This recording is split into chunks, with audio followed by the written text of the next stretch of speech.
എൻ്റെ സ്നേഹിതന്മാരുടെ മുമ്പിൽ നിന്ന് വികാഷ് എന്ന് പറയുന്ന എൻ്റെ സ്നേഹിതൻ്റെ മുമ്പിൽ നിന്ന് എന്നെ വെല്ലുവിളിച്ചതാണ്. പാൽ നില പുഞ്ചിരി ഇതേപോലൊരു പാട്ട് നിനക്ക് ക്രിയേഷൻ ചെയ്യാൻ പറ്റുമോ? വികാഷ് എറണാകുളത്ത് നിന്ന് അഫ്സൽക്കാരൊക്കെ വെച്ച് ഒരു വർക്കൊക്കെ ചെയ്തു, സാമ്പത്തികമായിട്ടൊക്കെ ഫെയിലായിരുന്നു.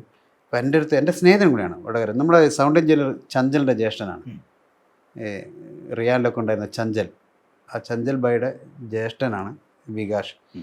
അപ്പോൾ അന്ന് എനിക്ക് എൻ്റെ ഏറ്റവും വലിയ വീക്ക്നെസ്, ഞാൻ ജോലി ചെയ്യുന്ന റെഡിമെയ്ഡ് ഷോപ്പിൽ സൂപ്പർ കൊണ്ട് അല്ലെങ്കിൽ എൻ്റെ മുതലാളിയുടെ വേറെ ഹോളി മെൻസിലൊക്കെ ജോലി ചെയ്യുന്ന സമയത്ത് പാർട്ടീസ് ഒന്നും ഇല്ലാത്തപ്പോൾ വരുമ്പോൾ ഞാൻ ഈ ഷർട്ടിൻ്റെ അടിയിലുണ്ടാകുന്ന കാർഡ്ബോർഡ് ഭാഗമുണ്ട്, അതിൻ്റെ മേലെ ലാലേട്ടനെ വരക്കും, ഇങ്ങനെ ഓരോ ചിത്രം വരക്കും വെറുതെ. അപ്പോൾ വികാഷ് പറഞ്ഞ ഈ ഓർമ്മയിൽ എൻ്റെ അന്നത്തെ പ്രണയം വെറുതെ എഴുതിയ നെഞ്ചിനുള്ളിൽ നീയാണ്.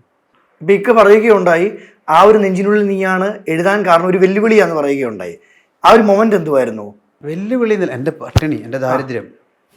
എങ്ങനെയെങ്കിലും ഒരു പ്രൊഡ്യൂസർ, ഞാൻ നല്ലൊരു വർക്ക് ചെയ്തിട്ടുണ്ടെങ്കിൽ പ്രൊഡ്യൂസ് ചെയ്യാൻ ഒരാളെ കിട്ടിയല്ലോ. അപ്പോൾ എങ്ങനെയെങ്കിലും ഒരു വർക്ക് കൂടി ഞാൻ വീണ്ടും ഞാൻ ഗൾഫിൽ പോയി 2 തവണ അവിടെ നിൽക്കാതെ വന്നതൊക്കെ എനിക്ക് ഇവിടെ എൻ്റെ കലാകാരനെ ഇവിടെ നിൽക്കണം, ഏതെങ്കിലും സിനിമയിൽ ചെറിയ വേഷം. ആഗ്രഹങ്ങൾ ആർക്കും ആഗ്രഹിച്ചൂടെ? ഞാൻ ഭയങ്കര കഴിവുള്ള ആളാന്ന് വിചാരിച്ചാൽ മറ്റൊരാളെ അക്സെപ്റ്റ് ചെയ്യണമെന്നില്ല. പക്ഷെ എൻ്റെ മനസ്സിൽ ഞാൻ അത്യാവശ്യം എനിക്ക് കഴിവുണ്ട്, എനിക്ക് അഭിനയിക്കാൻ ചാൻസ് കിട്ടും, അങ്ങനെ സ്വതന്ത്രമായിട്ടുള്ളൊരു ചിന്താഗതി. ഒരു സ്ഥലത്ത് ഒരു ഇൻഫ്രെയിം, ഒരു അക്യൂറൻ ലൈഫ് ജീവിതം എനിക്ക് ഇഷ്ടമില്ല. ഒരു കടയിൽ തന്നെ കുറേ കൊല്ലം നിൽക്കുക, അല്ലെങ്കിൽ ഒരു എംപ്ലോയി ആയിട്ട് ഒരു ഏരിയയിൽ നിൽക്കുക, അങ്ങനെ കെട്ടിക്കിടക്കുന്ന എനിക്ക് ഇഷ്ടം. റോബോട്ടായിട്ട് ജീവിക്കാൻ താല്പര്യമില്ല, സ്വതന്ത്രനായിരിക്കണം.